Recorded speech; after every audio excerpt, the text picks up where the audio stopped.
میشه گفت تأثیرگذارترین زبان اروپایی روی فارسی فرانسوی بوده. شاید دقت نکرده باشین ولی تعداد زیادی از واژه‌هایی که روزمره استفاده می‌کنیم فرانسویه.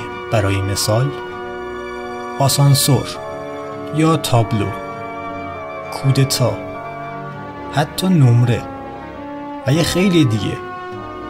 اما چرا فرانسه؟ مگه انگلیسی زبان دوم دنیا نیست؟ یا مگه روسیه نزدیکترین کشور اروپایی به ما نیست؟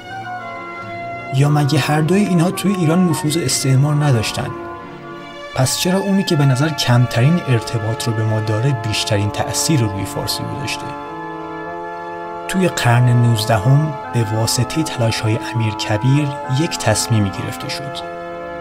این که برای نوسازی ایران دانشجوهایی به اروپا اعزام بشن. کجا؟ عمدتاً فرانسه. چرا؟ اول چون رابطه ایران با فرانسه بهتر از بقیه اروپایی‌هایی بود که میشناختیم. و دوم این که فرانسه در اون زمان مهد علم و هنر بود و به صورت غیر رسمی زبان بین‌المللی سیاست. غیر رسمی چون هنوز زبانی به عنوان زبان بین‌المللی انتخاب نشده بود.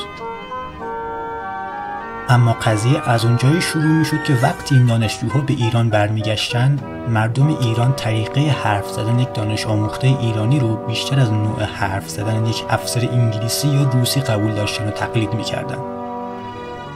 چون فرانسوی رو زبان آدم‌های دانشمند میدیدن و انگلیسی و روسی رو زبان آدم‌های استعمارگر و جنگ طلب.